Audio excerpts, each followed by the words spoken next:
Hello and welcome to the next edition of the Dutch Design Week Talks. My name's Emily Hinks and I'm going to be your moderator for today. I'm the founder of facilitation agency Mischief Makers. We design and host workshops, programs and events, and that's why I'm here hosting this conversation with our lovely panelists today. So the theme today is adaptive realities, or more specifically, how does digital design shape tomorrow's world?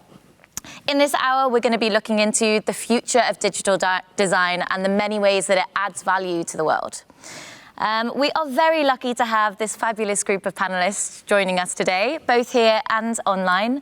They are leaders in the field, so we're really lucky to have all of their perspectives from different areas of the industry contributing to today's discussion. Okay, team, I'm going to give a little Rocky-style intro round, so hold with me. Are you ready to go? Yeah? Okay. I'm going to start with you. Jeroen van Eijk is the founder and CEO of Handmade. So maybe you know him, but probably you don't, because arguably Handmade is one of Netherlands' best-kept secrets. So he works for world-famous product companies like Amazon, Nike, and Mercedes-Benz, really helping them prototype future products. And he's going to be really focusing and talking to us today about the future of automotive and how he can support clients with future products in that space. Next, we have Luna Maurer,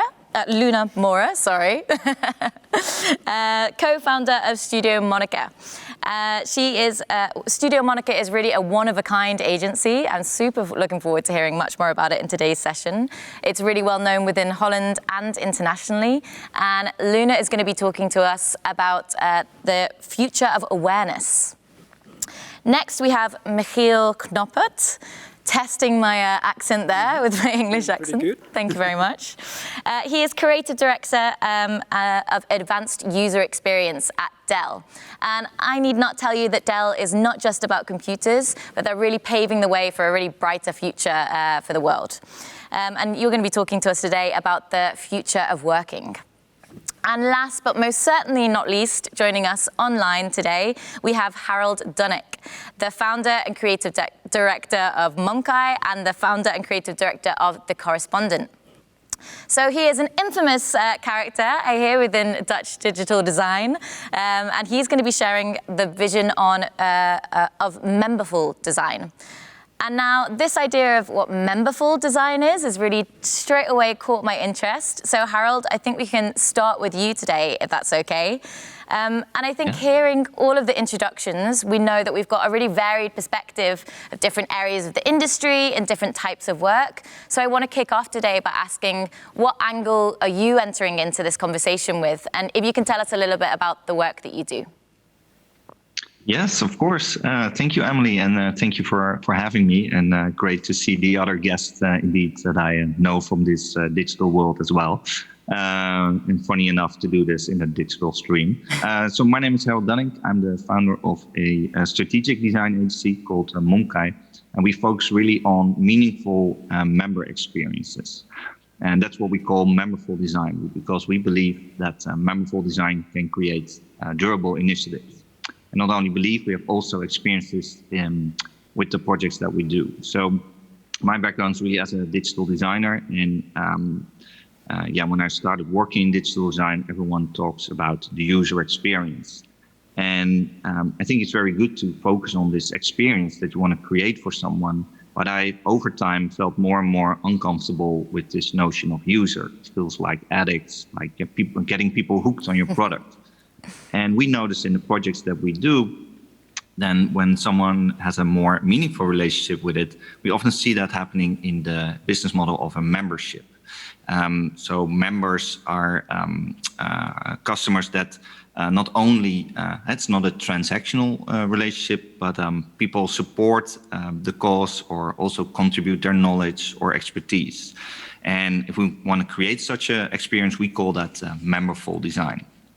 So, and we have learned this term by working together for many years with New York University. And we worked together there with Jay Rosen. He created the membership puzzle project, in which we were exploring more how you can find a different way of people supporting news. As you can imagine, the ad model, it's not a model that is going to last in that setup, and it's not producing the best kind of news. So we wanted to create a sort of unbreaking news and work together with the New York University on that. I think we are mostly known for the work that we do for The Correspondent. I think there's a slide, maybe someone from Technique can show it, but here you see what we mean with memberful design. As this one slide sums it all up, we not only work on, so we help to start new companies. In this case, a company where I'm a co-founder as well of a new journalism kind of platform. So a lot of news leaves us cynical, divided, and less informed, and we want to create a different kind of setup for that.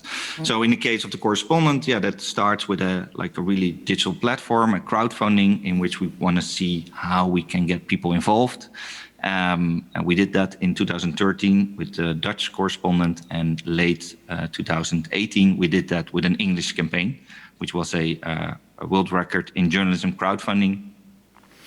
And normally I'm not so much about the numbers, but in this case I think it's important because it's ad-free. So it's a lot of people chipping in small amounts and making it possible to together collect $2.6 million, which was a record, and making it possible that we can create a different kind of journalism. So I think the talk for today and what we're talking with the other guests is a lot about how we can shape a different kind of future together and how digital can be in part of that.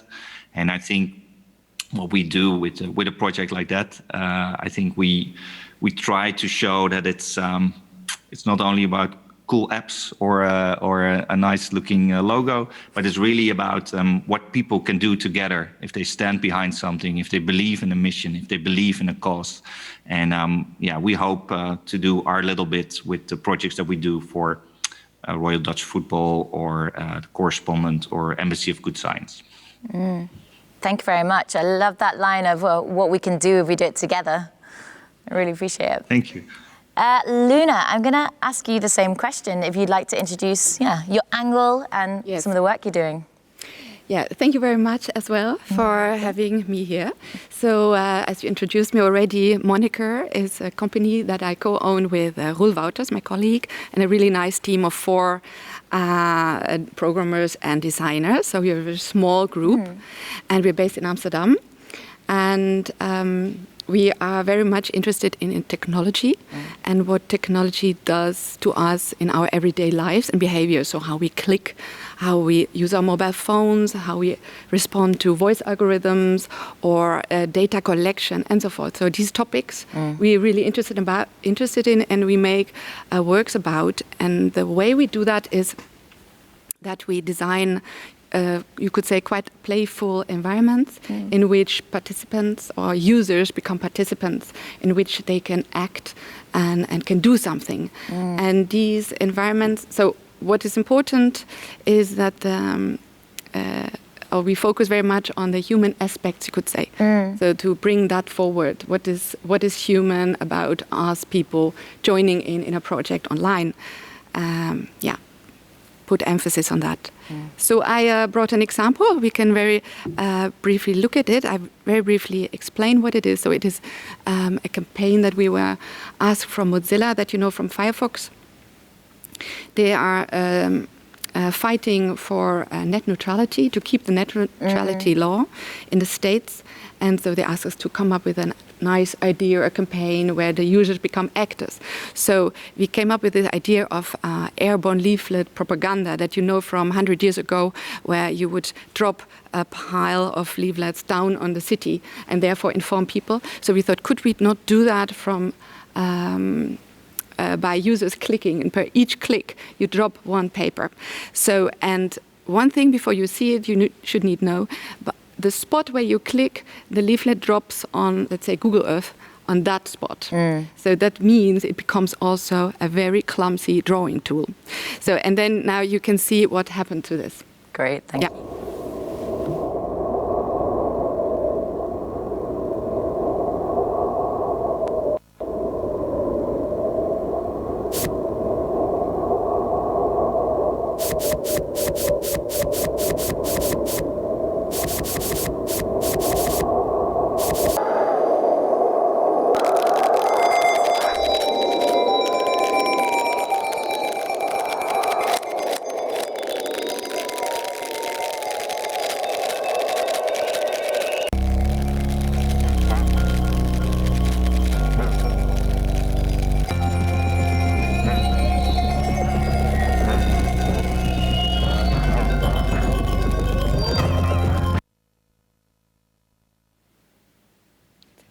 I think we might have paused yet in the video, but it's the end. that's the end. Yeah, Great. well, it's to make it short. It's cut here.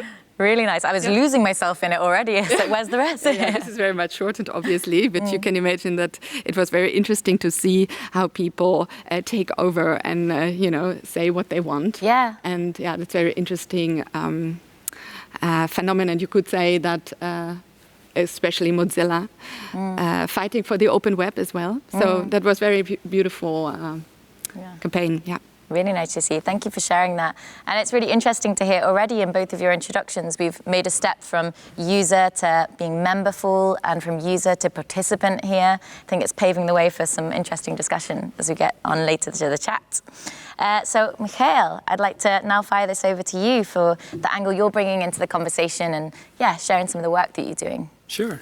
Yeah, I've been a designer for over 20 years now, and currently I'm running a lab for Dell Technologies, and our lab is focused on sort of the very front end of the design process, which means that we look ahead 5 to 10 years and try to figure out, like, hey, what can we do in that time frame? And we generally visualize that through film, and I'll be sharing some film later. Then we tend to follow up on that, on the experiences that we show in those films by prototyping. So we prototype to see if something's feasible and if it's desirable. And all those ideas we then try to sort of seed into the organization. It's like our way of inception, I guess.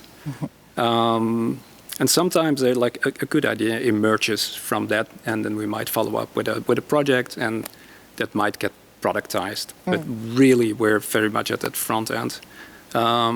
There's a film I'd like to share about an AR project we did, which is we started one of these videos, and pretty soon after we did the future exploration, we realized, like, hey, this is something we can actually prototype. So we found the technology partners to help us build that. And for this video, those were Meta. They have an AR ad set. We used, back then they were called Ultra Haptics that do mid-air haptics, and Leap Motion that do hand tracking. And we linked that to a customer, in this case Nike, to sort of build this prototype. And the film I'm about to show is sort of a registration of that prototype without all the lab settings around it. But it will give you a good impression of the kind of stuff we do. So let's watch that. It starts with a question. Load women size 8. Followed by an idea on how to make things simpler, better, or more beautiful. Approximate shape from sketches. But it's not just what it looks like. Load cross-terrain sequence. It's how it works. Which means trying.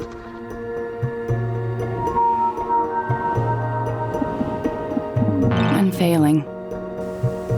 And trying again. To be a designer means not being bound by the limits of your tools, but instead, Expand box. being inspired by them. So this is a small part of that film, and a lot of what we do is sort of driven by frustration. Like, I get into work every morning, and then I spend 8 to 9 hours looking at a display, and I'm pushing a cursor around. And it feels so ridiculous. Like, every day again, it feels ridiculous. And so a lot of what we're trying to strive for is to sort of evolve these interfaces to accept like more modalities, and rather than sort of separating us from our environment and the people and the objects around us, try to involve them and reconnect us. And what you see in this film is like the designer there, he can actually he can work with the tools that he's accustomed to, like on this big surface, and be very precise and comfortable in that. But then when he looks up, there's this hologram there of the shoe that he's designing. And that's like just by looking up, like that's the fastest way of prototyping something. And he can just like see that at the right scale in 3 dimensions and look around it. Then he can reach in with his hand and actually feel it. So these mid-air haptics, they sort of fire these little bursts of air at your fingers. So when you see him pull a vertex, you can actually feel that and drag that out. So that's what we're trying to always like look for. Like, how can we make the experience for users better, more human, and sort of put them back in touch with the world around them. I think we can speak for the whole of population at the moment that we're all tired of being sat behind a desk pushing a cursor. So thankful. Yes, very much. Yeah. Thank you for that. I have so many questions already, but I'm going to hold my horses until we hear from Jeroen. I want to hand over to you for the same, please. I'll make it quick. Thank you. Well, Handmade is mostly being hired to explore future products. Anything from connected kitchen appliances to smart speakers, gaming systems, and cars. It's pretty broad.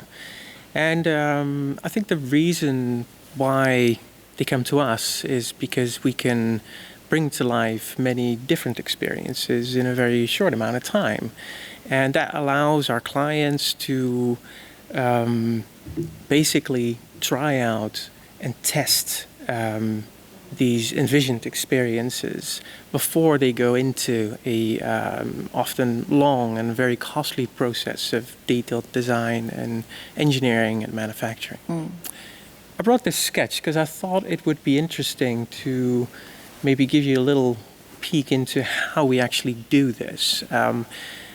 Today I wanted to talk about automotive design, and what you see here is an experience platform that we built. It's a modular tool, if you will. It's a platform that we use to rapidly create all kinds of different car setups. So you can create different seating arrangements, you can create different dashboard shapes, different display setups, and then you can make it interactive and sensing. So in the last 9 years, everything we learned about how to create experiences and how to make them intelligent and sensing and aware, we've modularized into software logic and interactive modules. And this is a way for us to basically create any type of car that we want. It's both digital and it's also physical. So you could put on VR glasses and we could change all kinds of color and material trims. And we could swap out different car models. But at the same time, there's many different display configurations to really look at the user interface, the digital bit of that. And then there's all kinds of types of sensors that we plug in. So we can create smart fabrics and embed electronics inside. And you see, the automotive industry, I think at this point is particularly interesting because everything about the car is being questioned right now. Everything, like how you drive it, what you do when you're inside of it, what people expect from a car, software, services, automotive is also moving into data, so autonomous driving and, of course, electrification. This is completely disrupting these companies. And I think that, being designers, we have a particularly interesting role where we can influence what direction they go into. Really interesting. I can see already so much juiciness going to come out of this chat, guys. Thank you very much for all of your introductions. So I think we can see already just from how we're meeting today that times are changing and they're changing fast. And I'm really curious about the changes that you've seen in particular in relation to your work. in response to everything that's going on at the moment. And Luna, I'm going to hand over to you first for this one, if that's okay. Yeah, sure. So, I started working in 2000 in this digital realm that we are in. So, and has so much changed since then. So since the last 20 years, and especially for concerning now the field that I with Moniker work in, which is online networked media, you could say. Especially, what is striking is that we used to have an open web where we could make experiments, online experiments, having people participate and be very open and curious and investigative. And so we're getting towards a closed web where that is dominated by a couple of global players. So, for example, when we used to make websites, participatory websites, a lot of things are our user base or the members or whatever you can call the online participants, they are on social networks. You know, they don't really browse anymore the web. So, and this shift to in-app browsers, we don't make work in-app browsers. So that is a really big, dramatic change.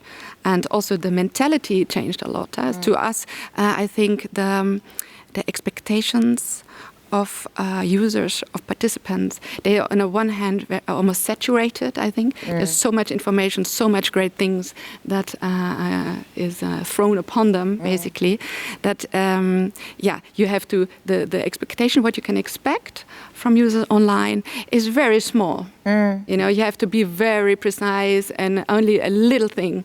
So there is also the investment of, So these are... And of course, and another very important thing of change, I think what concerns us very much is that where the web used to be a platform, and now you could say it has become an infrastructure, that now I forgot what I wanted to say. That it has become also a very political loaded environment. So it's really... not anymore, let's play around here.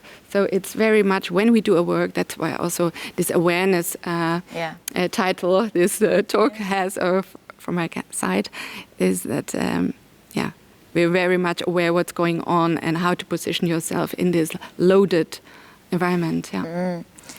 Harald, am I right in thinking I can imagine that you have a lot to add into, or build upon with this discussion around, the web as a platform versus an infrastructure that it's maybe evolving into, and the voice of, the people or participants, as you put it, versus a few key players, particularly with your work with the correspondent. I'm really curious to hear what you think about this, Harald.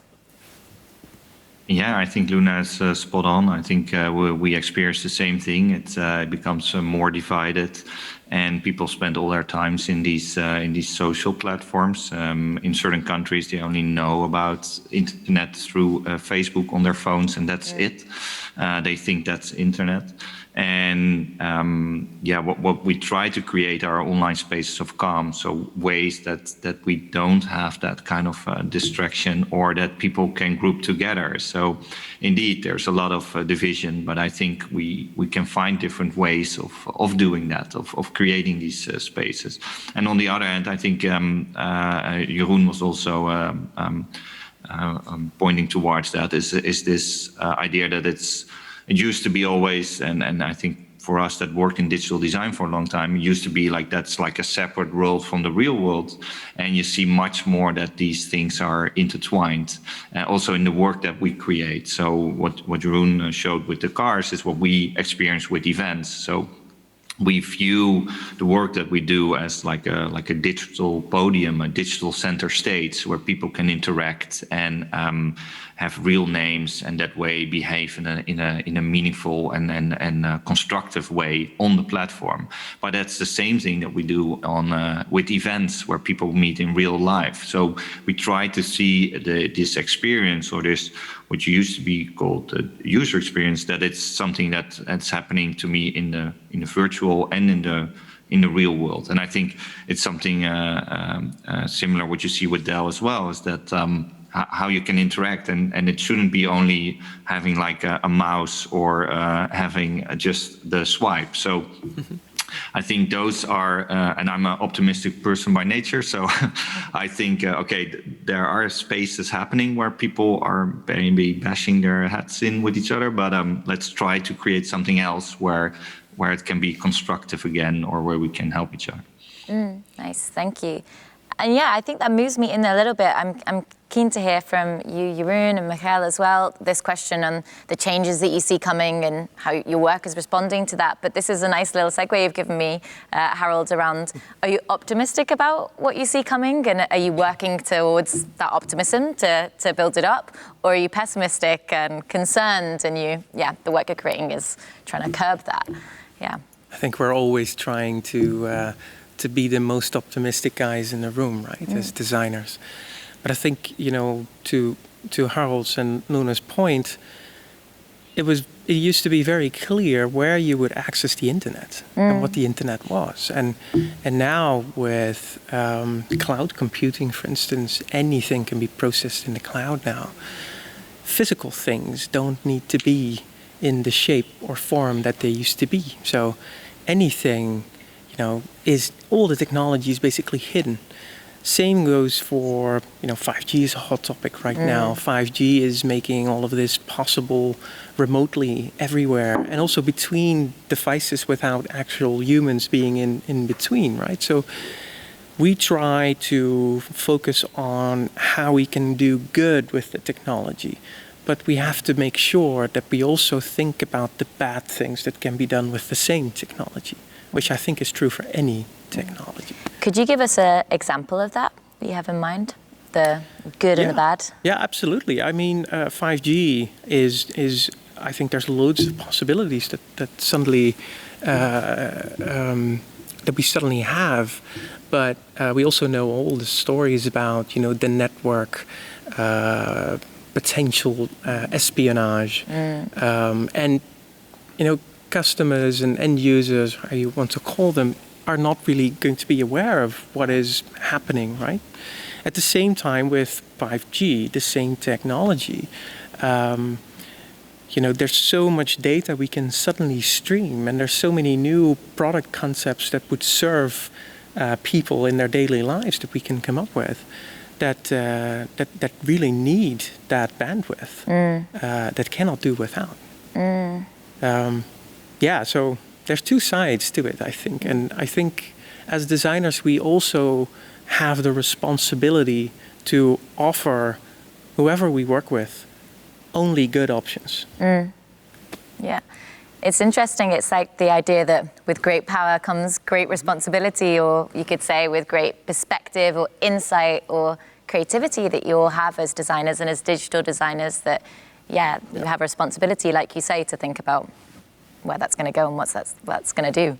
Well, Michiel's example, I think, is a really good one, because it showcases how traditionally separate worlds, digital and physical, are literally blending.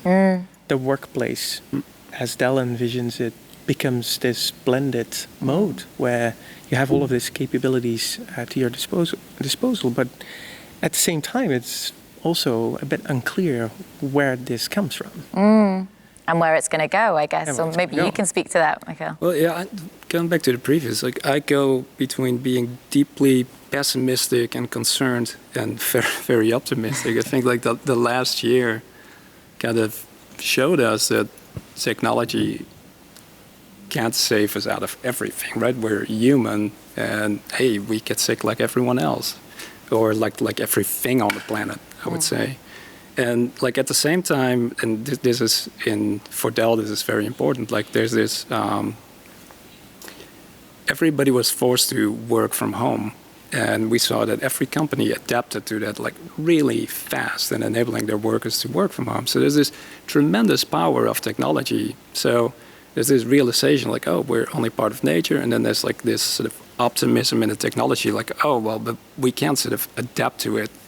And then a little bit later, you see that we're only human again, because we're all sort of craving for contact with other people, and it goes like this all the time. And you get excited about the the opportunities that technology brings. But then you always start to realize, well, it's not all good. It's like some of it really sort of starts to separate us. Or so I go like this all the time.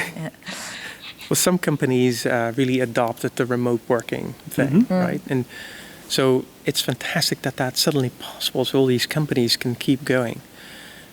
At the same time, there's also this thing called Zoom fatigue. I'm not sure if you know about it, but no, I'm sure we all know about probably it. experienced it. Yeah. So and the problem with that is that no matter how good these video conferencing systems have become, 55% of like the non-verbal communication that you used to have, like we are sitting here, it's gone. Lost, yeah. It's just gone. So How are you feeling about this, Harald? Conflicted. Yeah, but I think there's something coming up in all of your discussions around this, like the humanity and the humanness. Yes, we're talking about digital design, but each of you seems to be looking for the path or, championing the path of keeping that humanness there as well. And I think, Michiel, if you're talking about the future of work, I want to pose this idea to each of you. What is the desired future? If we could say, okay, digital design is paving the way and supporting us in this great, desirable future, what would that look like? What can we imagine? Maybe I can start with you because I'm so curious to know what the future of home working can be, for example. Yeah, I think right now, like we spend a lot of time managing information, managing our devices. Like we spend on average 2.5 hours a day looking for information on our devices. Wow. And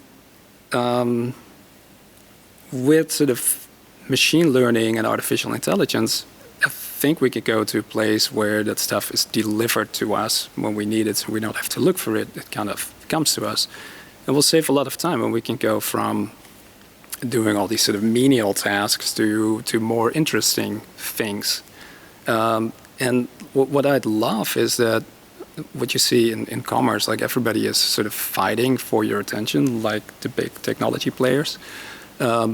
If there's like ways that we can think of to get people sort of back their attention and their ability to concentrate and give them more time to spend on actual work versus all these weird management things that we do now. And sort of for technology to take more of a backseat. Xerox used to call this calm compute, where the compute sort of disappears and the things that you're interacting with become more sort of center stage, like the people and the objects that you're making. And there's definitely like a lot of ways to get there, like with AI and ML to sort of free up the time for you to change your focus. That's one thing. I think like evolving the interface would be another great thing to do. And when we're taking away the phone, between us and the world, I think would be one great step to try and get to. Because I think that's the other thing that those same technologies could empower. Yeah. I have a lot of things to respond to what you just said. Go for it. So shall I do it? Yeah, so because you also this question about optimism, pessimism, and I'm also by nature, as Harald says, very much an optimist. And I want to stay an optimist, but in the same time, what I see what's the digital climate that we're living in is so horrifying to me that it's really hard. And I think that we have to change lots of things. And examples are, have a completely different business model, that it's not online media asking you to stay as long on the screen as possible in order to make you ill in the end. And having a public space, digital public space, that is not owned by one of the 5 global players, not a all finance-driven model. So that's on one hand, I think that's a knowledge or thoughts that everybody is probably similar agrees with. But then another thought, maybe responding more to what you just said, is that because I thought maybe it is important for us with technology. Okay, we could say technology tries to make everything as frictionless as possible. Yeah, to make it more smooth, to have no hurdles anymore, to go quicker, it's more easy, seamless. Yeah, and easy, how not per about se good. designing friction? Yes. So I'm thinking about we should design friction, we should design hurdles. Having 10 Zoom meetings because it's so easy after each other is not a solution, because we don't have any transition anymore in which can fall over the stairs because somebody comes in the studio and then all kind of unexpected situations occur. So living in your bubble with like-minded people is not something which is healthy, right? How about meeting people that are completely not agreeing with what you say? So this is friction on all kinds of levels, I think, is something which is... Totally, yeah. Yeah, you agree with that? Oh, totally. Okay. Yeah. Nice. You got him.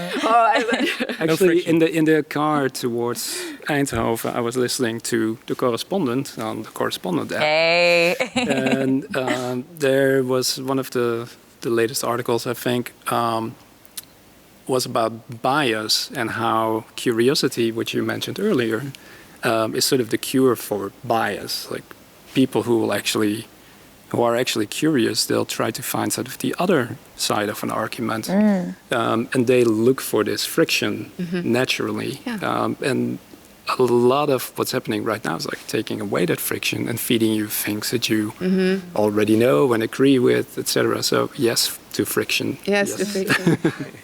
I think that from what I know about Studio Moniker, you have some of those like where you spot those friction moments or moments to have a little like a cheeky poke, or you said playful before. Yeah. Can you tell us about any of those pieces of work? Sure. Yeah.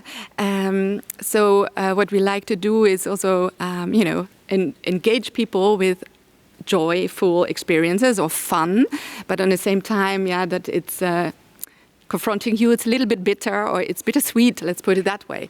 And an example is, for example, a project called donotdrawapenis.com. So it's an online project.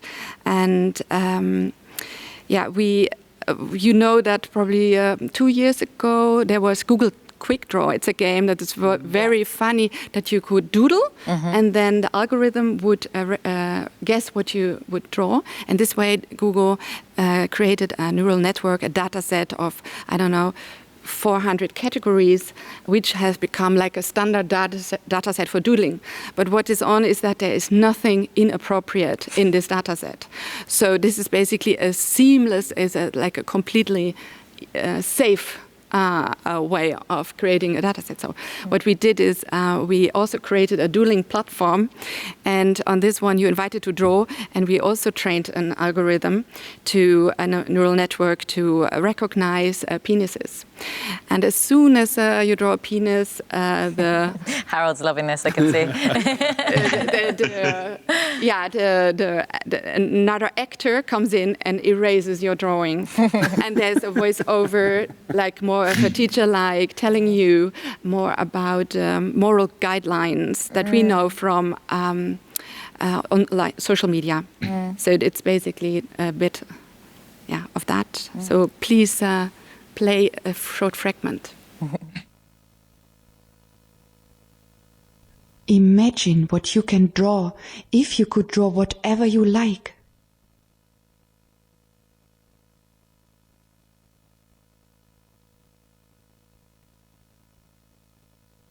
This is a funny aircraft career. We are learning from every airplane you draw.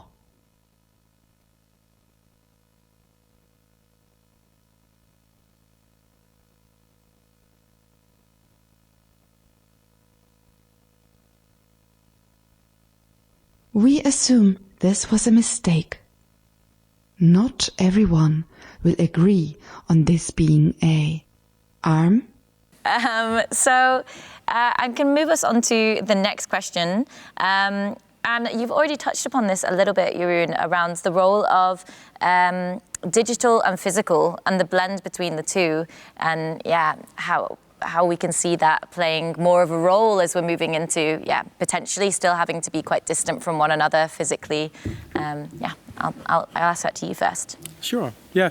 So, like we touched upon this before, but the internet is now everywhere, right? It has been freed from the browser and the bezel of the display. And so at the same time, physical products are becoming smaller. And we can embed different technologies in them. There's soft components, soft electronics, there's computing in the cloud, processing in the cloud. So what remains is something that really should be completely focused on the people that use it, play with it, benefit from it.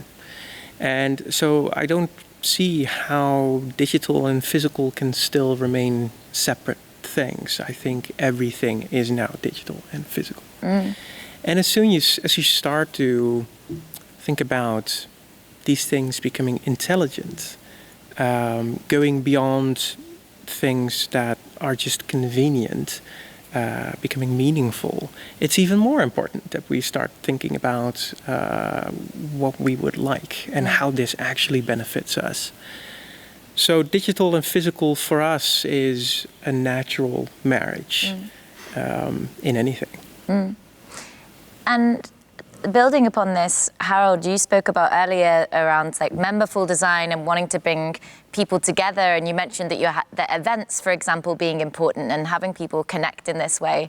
And now that we see, that maybe some of those things can't take place in the same way, what's your response from Momkai or correspondent? On this area? Let's see.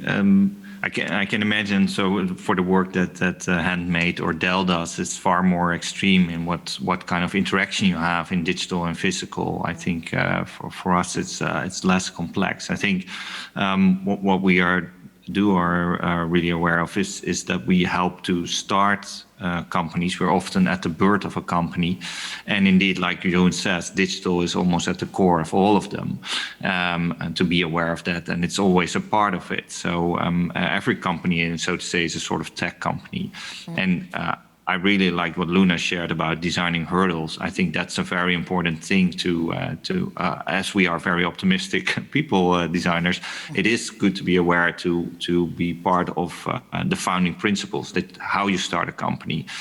So indeed, if digital and physical is more blending, we are collecting more and more data. So what we often do with the companies that we help to give birth to, that we work on, we start by writing first and start. So designing is, for me, is not sketching first; it's writing first. And for instance, with these founding principles, you can create a hurdle that you will make sure that a certain organization stays to the mission that it's set out to be, and that the members stand behind. So to give you an example, for the correspondent, we wrote down the principle that we protect your privacy by minimizing all the data that we collect on you. So most free online services let the users pay by turning over their personal data. And what we wanted to do was minimize this. So we only collect data that is required by law to collect, or that is necessary for the platform to function correctly, such as like login names or passwords. And we do not sell this kind of information to third parties. So for all the reasons that we have to collect data, we must explain it clearly. So developers also talk about this, or digital designers talk about why a certain item was collected. And wherever possible, a member should control the data that is collected. You can imagine that's a really great ambition. It's also very hard, because I don't get all the statistics that I would get in a different project if I wouldn't have designed that hurdle. But on the other hand, that's how we can create an online space of calm, where I know I'm not completely being tracked, or I'm not being sold to one of the big five that Luna mentioned. So I think that we are indeed optimistic when joining a conversation as a designer, but we are also partly doomsayers to say, hey, if you're not pointing this out, we should point it out, because I don't know if people outside of digital know about things like dark patterns and how you can steer behavior into a not so nice darker route, and that's indeed, with great power comes great responsibility in that. Yeah. Harald, I like how you mentioned that you start with writing, because I always felt that being a good designer means also being a good writer, concepting. Like it's like the oldest technology around, right? But it's still super effective to get to the core by doing that. Yeah. How do the rest of you? What's the start of your process when you're thinking about? When I guess if you see something that you want to react to, particularly to bring it back to this theme of shaping tomorrow, you see something where you're like, okay, that something needs to be done here. I want to head in that direction. What's your first go-to? We do a lot of acting, actually. So we try to prototype or sort of recreate a situation and act it out to really, really understand it. And rather than like sketching or doing something on your computer, it really it's kind of rubbing your nose into the problem, right? It becomes very obvious what you would otherwise miss or what you can sort of sketch around and try to ignore for a while. So we do a lot of that. And also, I don't like writing, but I do a lot of it. It is very effective. Yeah. It's what a beautiful way to make sure that it is a really human approach or experience you're taking to start with the humans. Like this is our first bit of the design tool. And I think that's really interesting when you hear about prototyping. Maybe sometimes you imagine, okay, we're building something that we can put in someone's hand, but a prototype can be so many things, right? Writing something out, role playing. Yeah, really nice to share that. Yeah. What about you? Yeah, we start mostly with an idea, for example, or a problem, a fascination. For example, for a new project in Hong Kong, we are having this idea to create, it's also a participatory experience, you could say, on a screen. And there we're fascinated by we would like to tell a story with the fact that we always touch our screens and on your phones. So, and this is sort of a game that we make, that you have to touch your screen as long as possible. And we seduce you to not go away. And you can lift it from time to time really shortly, otherwise you're out. Yeah. So it's basically a finger gymnastics, you could say. Yeah? So this is like an idea, and then we build a story upon this, and Nice. Yeah. So it's really kind of organically flows. Yeah, and we of course, and then later design how exactly should look. But it starts with a concept, you could say. What's the record in people touching their screen? Like how long? That's a good one, yeah. I think half of the whole day. Wow, really? I don't know exactly how to say this, but how I say, subjectively, this is how it feels. I mean, I have a telephone lying here, and I have a book lying next to it in the evening. Yeah. Yeah, what do you pick? The phone, eh? Yeah, automatic. Yeah, let's try and say a book. We are all addicted, we know that, so there's no news. Yeah, again, this really playful approach again. Yeah. And that's exactly, this is a little bit also our method, you know, so we are disturbed by what's going on, but we sort of bring a humor in it and make people aware somehow. Yeah, nice. I think this draws me on to a question that I want to start wrapping up with. It's really interesting that you've already shared how you start. And I'm curious to hear, for all of the people that are watching this, listening, maybe future designers or people that are interested in design, if we're really looking at how digital design can shape tomorrow, as experts in this field with very different perspectives and corners of the industry, what piece of advice would you give, or what do you want to give to them as a takeaway from this discussion? And whoever wants to go first can go first. I'm going to look it out.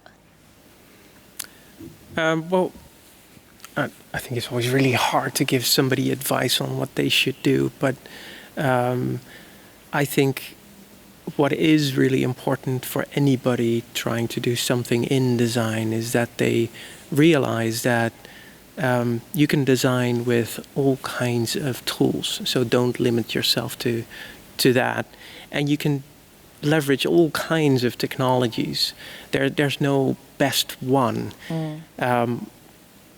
I think at Handmade, we really preach the method of rapid design by making. So make things as real as possible, as quick as possible, with as little as possible, and get good at that. Nice.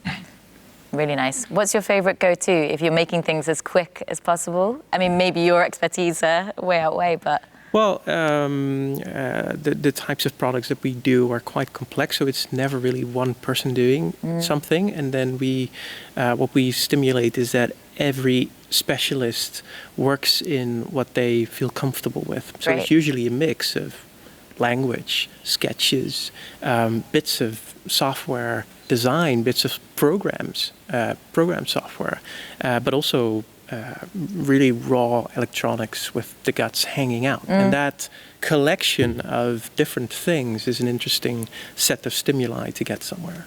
Great, thank you. Who's next? You? Yeah, I'll go. I think one is like, don't take anything for granted. Like when you look around you, like whatever you're going to be working on, try to look at it sort of with fresh set of eyes, because some things are just like really bad and you don't even realize like how bad it is.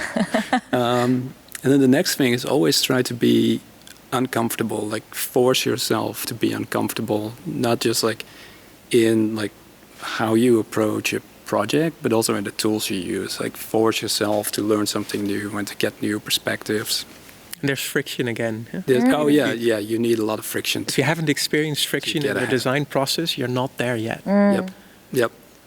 And then the last one, I think, is like to be really honest, like assess what you do and really scrutinize it to see is it really, are you really making something that's better, that makes things better for people? Yeah.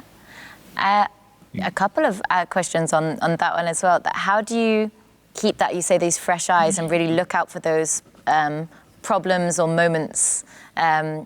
What do you do when you notice them? Have you got a little book that you write it all in? Are you like racing to work to tell people? Or how do you log and remember those things that cause that friction for you?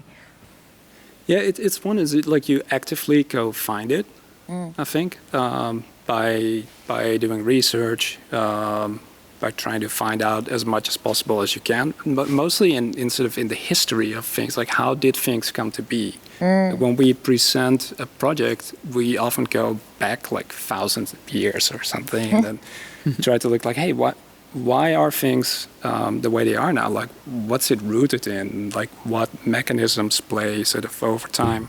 So that makes it easier also to figure out like where it's going and what the opportunity is. But it also, most of the time you find out like these patterns have evolved over time, and some of the starting points that weren't always very logical, or they're rooted in some historical thing that now isn't valid anymore. Again, this sense of bias and curiosity being the anecdote for that. Yeah, really nice. But it's also skipping the small steps. And if you go back in history, like a lot of time, then you skip the small steps so you can get to how it originated. Same is true if you go to fiction. I think that's what we do often, like design fiction. For the designers that haven't heard about design fiction, I would suggest looking up Henry Dunn. This is a great guy. But it's basically about figuring out what futures are possible and then cherry picking the best things out of that to create a desirable future and take that as your direction. I love that. I'm going to go check it out. Henry Dunn? Henry Dunn. Henry Dunn. Wonderful guy. Thank you. Luna? Yeah, I just come up with advice now. No, but it's, of course, I agree with what you guys said, but another idea would be just to put your phone and your screen and your digital devices away. I did a workshop with Roel in The Hague with students, and we forced them to live 4 days without telephone and computer. And it was an experience, and we did that as well. Okay, so I didn't know when the train would leave, just see when you enter, all these kind of things, go to the supermarkets, you don't know, I didn't know when, hey, the other time was, so forth. A great way of getting those fresh eyes. Exactly. So that is, I thought, this, but it was incredible what the students experienced. They were so afraid because they're not used to living without technology. They feel so lonely without it, without Tinder, without all the things we're not aware of, you know, that are vanzelfsprekend is obvious, that are we take for granted. And I think to try to live without it, then you start to see things. You start to see, and you might think, oh yeah, this is how I want the world to be like, you know, and then you can maybe pick and come up with good ideas for friction. I mean, that itself is so interesting. Like, of course you would feel lonely. We're so used to being like, what's up in that? But I never even thought about the fact that this is helping me not feel lonely. Like, oh yeah.